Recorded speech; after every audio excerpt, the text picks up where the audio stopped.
The County of San Bernardino, California is proud to support this program and encourages everyone to recycle, reduce, and reuse every day. Can you guess what this is? Any guesses? I'll give you a hint. You ride on 4 of these when you're in a car. That's right, this is the steel belt inside the tire, the thing that binds and holds the tire together. And it is recyclable.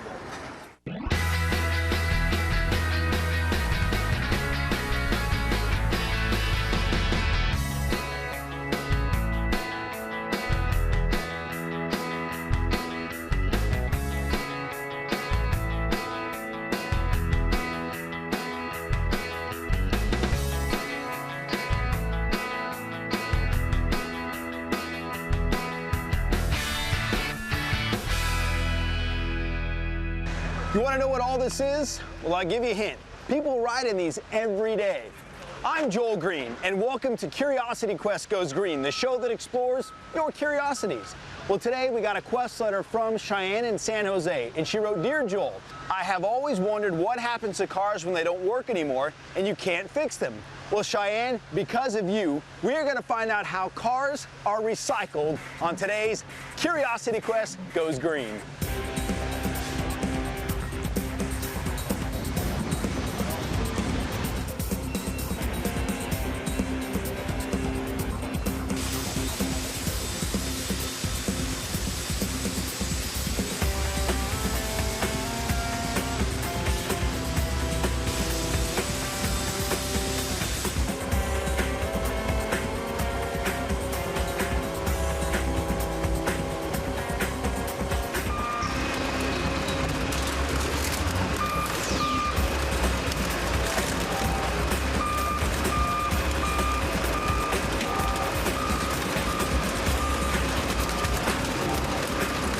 What happens to a car when you are done with it?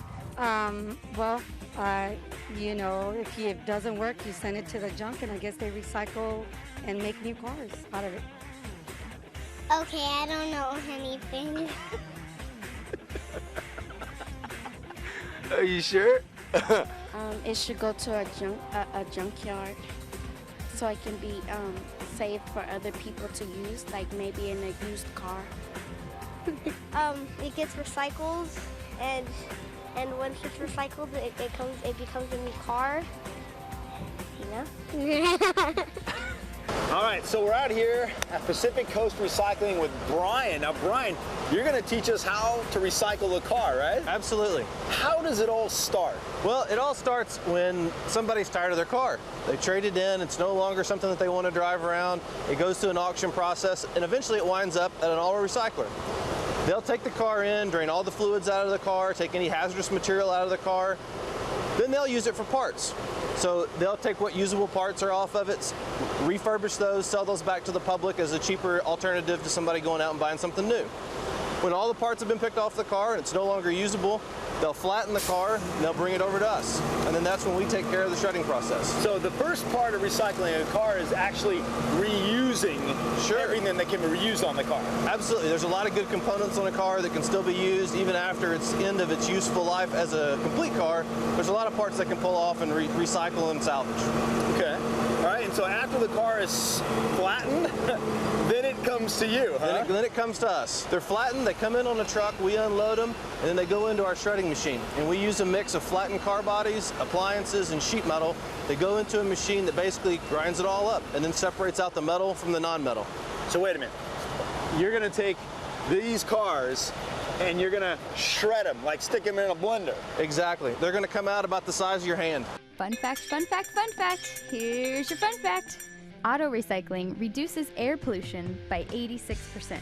This yellow or this orange cover, mesh, what is that for? Right, that's actually just to protect the other people on the highway. These cars are smashed, so a lot of things get cracked and broken during the process of flattening them. So they wrap this material around there just so that parts don't fall off while they're taking it down the road. All right, and you don't need to take that off before you remove them, huh? No, that'll get ground up in our process and you won't ever see it again. I won't ever see it again. All right. Now he basically is taking these cars right to the front of the line? Sure, we'll be putting those in the shredder here in just a few minutes. Really? So we're gonna this is the last time we're gonna see it in this form, huh? Shortly, it will no longer be a car. My goodness, I can't wait to see it. All right, so not only is the steel and the metal coming out of the cars, but what other products are coming out of the cars? All kinds of things. You can imagine there's plastic in the cars, there's the cushions, there's the leather seat covers, there's foam, the dashboard material, the glass. Anything that you can think of that would be in a car gets separated out through this process. So all in all, what, about 80, 90% of the car is recyclable? I would say probably about 75 to 80% in a really good scenario is recyclable. Wow. So instead of sticking a huge car in a landfill, you bring it to a place like yours, and you'll shred it for us, huh? Absolutely. Bring it on over. Bring it on over, huh? All righty. So now we're going to follow the process of steel. Since 70% of it is steel, sure, we're going to go follow that. And yeah, it's on the other side of the facility, so let's walk over there and take a look at it. All right, sounds good. Let's go.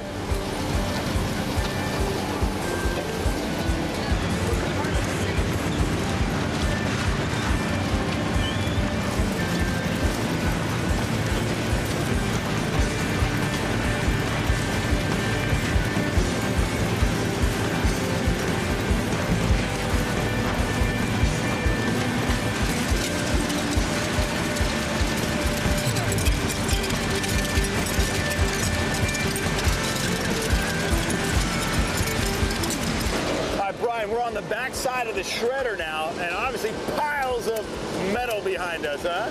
This is all the steel that's left over after we shred up the cars. In fact, here's a piece of a car frame that was shredded up. Wow, it's heavy too. Wow. So the grinder just beat this to death, huh? That's right. It grinds it up until it's small enough to fit through these big grates that are inside the shredder that are made out of manganese. They're very hard and very thick. So when the pieces are small enough, they fit through the grate and they come out. And that's what you have. What's going on? We have a few cars that just went through? Right. It kind of picks up and slows down as the process grinds the cars up. But this is how the material comes out in the end. This is clean steel that's ready to be shipped to a customer that's going to take it and make new steel products. Okay. You know, this customer, where is it at?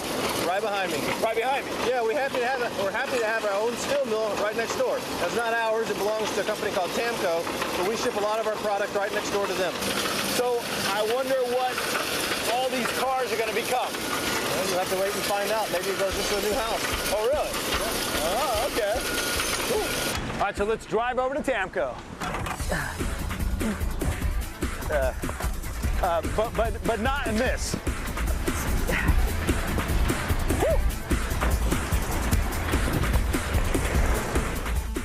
Fun fact, fun fact, fun fact. Here's your fun fact. Every year, we save enough energy recycling steel to supply a city as big as Los Angeles with nearly a decade's worth of electricity. So what do you think? A trunk? A fender? A hood? I don't know. All right, so I'm over at TAMCO with Jamie. Now, Jamie, you had us put on these lab coats. Why do we have these lab coats on? They're flame retardant. So when we go into the melt shop and we melt all this scrap steel down, if any sparks come out, you don't get burned. Thank you very much for having us put these on. Keep us protected. You're welcome, Joel. All right, so now Pacific Coast showed us how they turn the car into what's behind us. What are you going to do with this? We take the scrap metal and we melt it down and then turn it into rebar. Rebar. What's rebar? Rebar is what's used in the construction industry for building buildings and bridges and highways. When the car is recycled, what new product can it become? New parts. Another car can be made out of those pieces of the car when it's pounded. Another new car. So an old car will end up in somebody's house or on a freeway building a freeway. Well, that's pretty interesting. Correct. And we're going to see that process here. We're going to see how we melt scrap and turn it into rebar. All right. So Jamie, in addition to recycling cars, you also recycle railroad wheels? When a rail car is used up, you can see these wheels are worn out. They'll disassemble the rail car and sell it to us. You have quite a few wheels here. Yeah, there's quite a few rail cars tied up in this. Wow. Do you actually get whole rail cars? No, we don't, but there's companies that disassemble them. Disassemble them. Now, in addition to these, I see behind me all these tin cans. Tin cans, that's right. Wow. So you will take these and put these through the melting process as well, huh? That's correct. We'll put those in the electric arc furnace and turn them into rebar. So this is not aluminum cans. This is your like cups of soup and... Yeah, you can see in here there's soup cans, there's aerosol spray cans. Oh yeah, glass cleaners. Yeah, and... any of these containers that are made out of steel will go through the collection facilities. It gets separated out. So when you put a tin can in your recycling bin in your kitchen, ultimately it's going to end up here. All right, pretty cool. So let's go and see the furnace process. Okay, let's see the furnace. All right.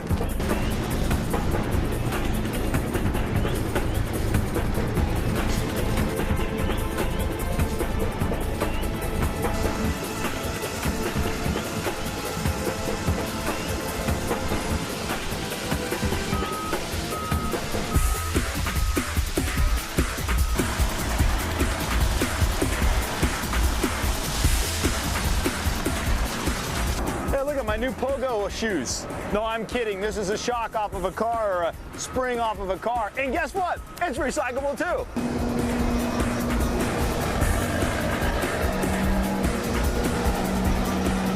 Wow, that's a big truck.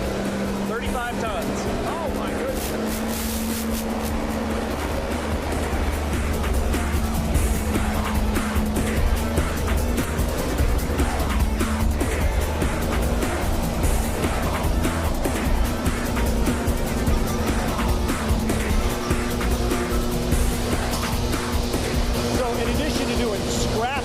You also do larger pieces like this, right?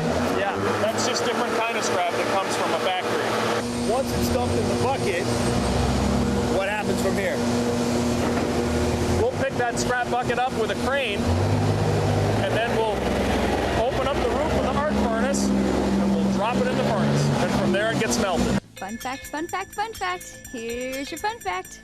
In 1 year, the United States recycling of steel saved enough energy to heat and light 18 million homes.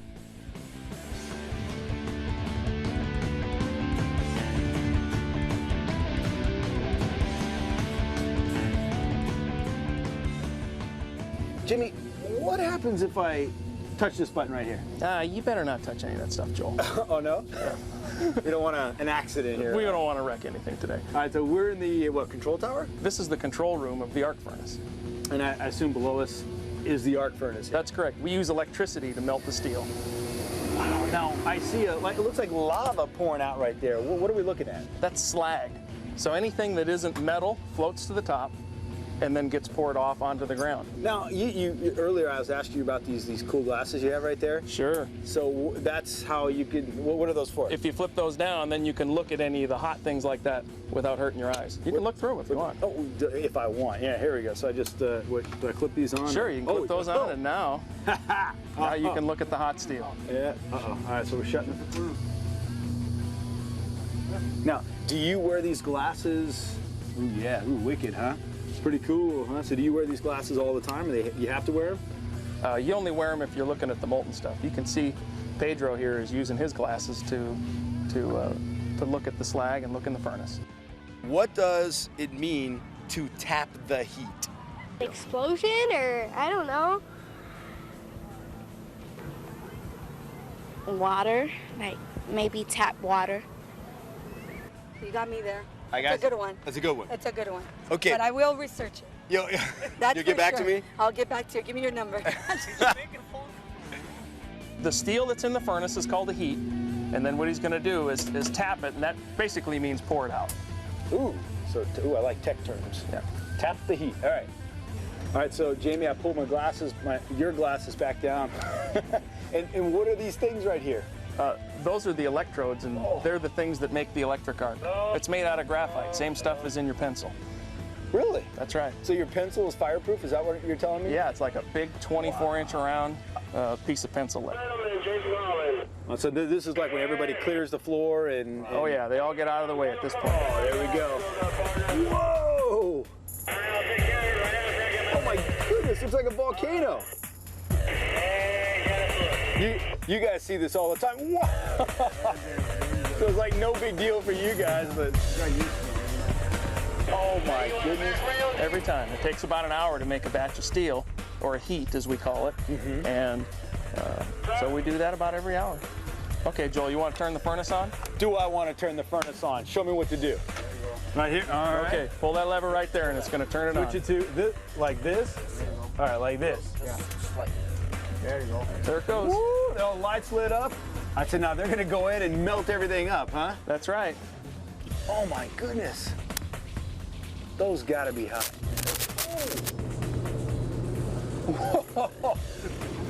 So the arc is being created at the end of those electrodes. That's right.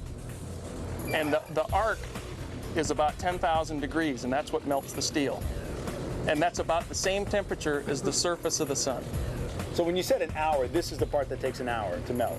No, the whole process, from melting it to pouring it out to the time when you load it up with scrap and melt another one, takes about an hour.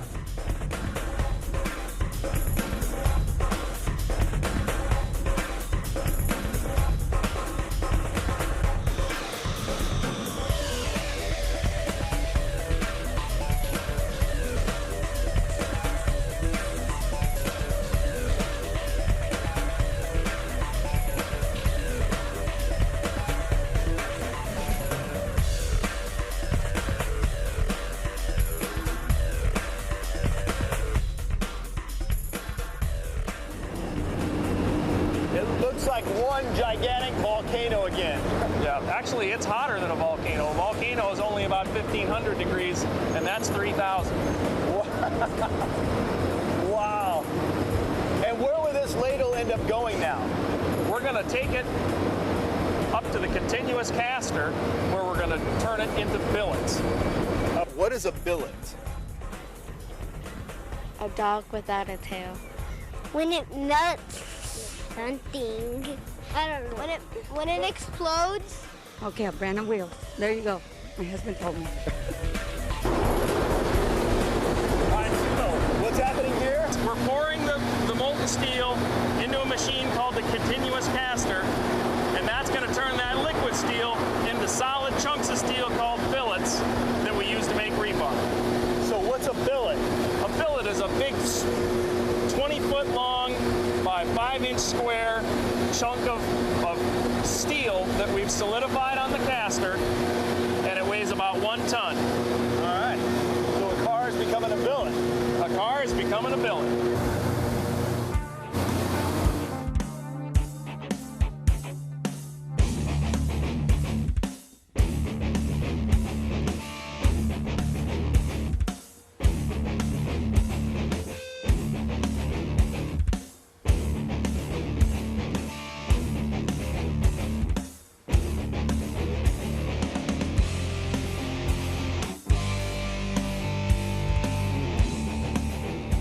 See?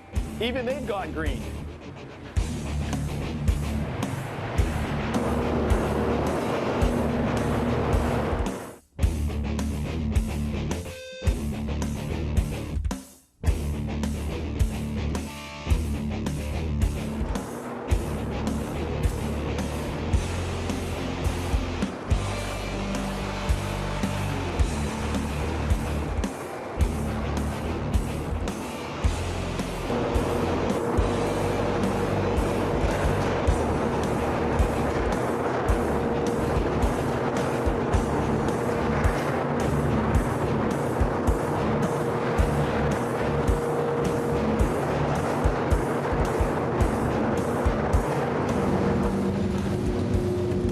Joel, look, that's hot. Don't touch that.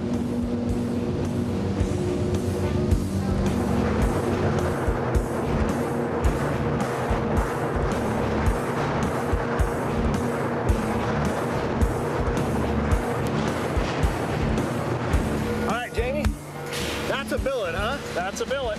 Wow, so this is, you say each one of these weighs 1,000 pounds? About 2,000. Oh, so about 1 ton. 1 ton, 2,000 pounds. Now, you said they're going to squeeze it? What we're going to do is we're going to watch them bring that into the rolling mill, and it'll run through rolls, and it'll it'll squish it and elongate it, and it's going to go through a bunch of different steps in the rolling mill, and when it comes out the end, it's going to be about this big around. So we're going to take something that's about this big around and squeeze it down to being not this big around. Wow. Jamie, you guys actually recycle your byproducts also, huh? That's correct. Making steel, obviously you can see in the furnace, makes a lot of smoke and dust. And so we have a giant bag house, which is the machine that you see behind us. All the ductwork coming down through some fans into this bag house. It's like a giant vacuum cleaner. And it's got thousands of bags in it, kind of like the bag in your vacuum cleaner. And what that does is it pulls all of the dust out of the melt shop, and then we collect it. Fun fact, fun fact, fun fact. Here's your fun fact. During World War II, salvaging metal scraps from corsets saved enough metal to build 2 warships. Okay, so we've heated the billet back up to 2,000 degrees, and it's coming into the rolling mill. Woo! Wow, it's gonna go through these stands, and these big rolls are gonna squeeze the billet and elongate it, stretch it to a smaller size. Yeah, wow. Every time it goes through one of these stands, it gets a little smaller. I can see that. And what's the water doing? Cooling it? The water's keeping the rolls cool and all the machinery cool. I see it twisting. Yep. It's twisted and going into another, there's grooves in the roll that help shape the piece of steel into the correct shape. How long will this end up being? A 20-foot billet will turn into 3 pieces that are almost 1,000 feet long. Oh my goodness! So like the size of this building. Yes. Almost. Oh my goodness! Oh, there you go. That was 1 billet. Wow! So 20-foot long billets have turned into 1,000 feet long rebar, huh? That's right. Wow, these things are flying. Yeah, it's going about 25 or 30 miles an hour when it comes out of the mill. There's obviously we can't fit 1,000 feet on this cooling bed, so it cuts it into 240-foot pieces. And this machine helps take that bar that's going 30 miles an hour and stops it, and then now it walks across the bed so it cools off. So they've already been cut when they're coming out of here, right? That's right. So these are 240 feet long single pieces. That's right. And basically each groove had the entire billet in it. So if we stretched out all 3 of these, it equaled 1,000 feet. It would equal, 4 of these would equal 1,000 feet. 4 of these would equal 1,000 feet, which is 1 billet. That's right. And each one of these has 3 pieces of rebar in it. So really, there's 3,000 feet of rebar that comes from 1 billet. Oh my goodness. They're huge. Yep. Now, obviously they're really hot still, right? Yeah, they're cooling down as they walk across this machine, and by the time they get to the other side, they're cool enough that they're no longer like a piece of spaghetti, and we can cut it into 20-foot or 40-foot or 60-foot pieces, which is what our customers want to buy. Okay. So now, obviously, the last one's right there. Now, will this end up rolling? Oh, yeah, it's just going to walk its way off, huh? That's right. Oh, so when he gets enough bars, he'll run it over, and it'll go through a machine that'll just cut them, just like a scissors. Really? Yep. Right in front of us here? Down there. Oh, so they go further down? Yep. These there's conveyor rolls, and it'll take that whole layer of rebar and roll it on down to the machine, which will cut it. 60-foot pieces are the most common end use for our customers. Okay, and then we build freeways and buildings and everything above. And you gave me one of these pieces, huh? There's a piece of rebar. That's what it is. So that's rebar, and this is what holds up the buildings and the freeways.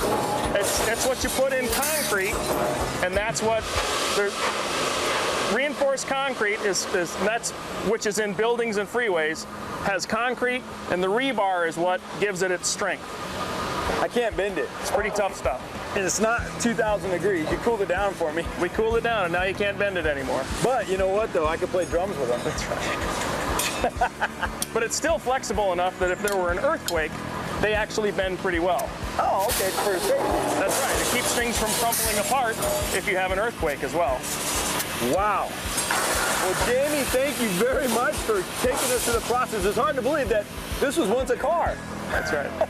and metal and all the other things, huh? Yeah, and so we melted it down and we turned it into rebar. Thank you very much. You're welcome.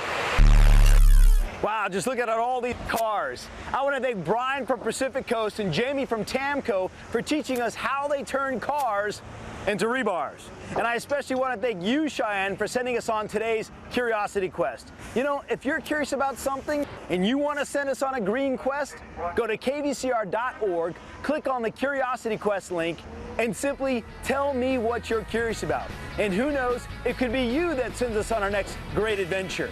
Well, remember, it is our planet, and it's our responsibility to take care of our planet.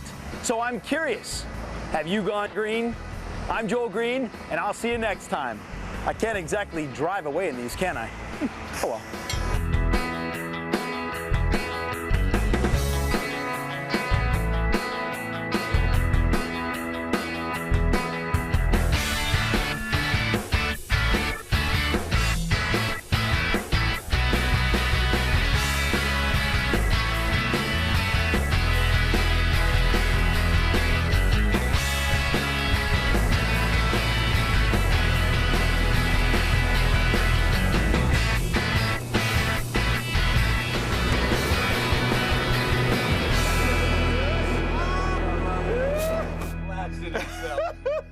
Let's do it again.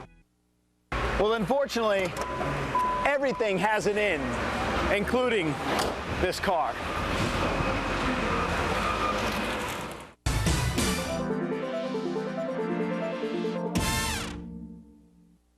The County of San Bernardino, California is proud to support this program and encourages everyone to recycle, reduce, and reuse every day. To order a copy of this episode that you've just seen, or if you're interested in previous Curiosity Quest episodes, log on to kvcr.org and click on the Curiosity Quest link. The cost is $19.95.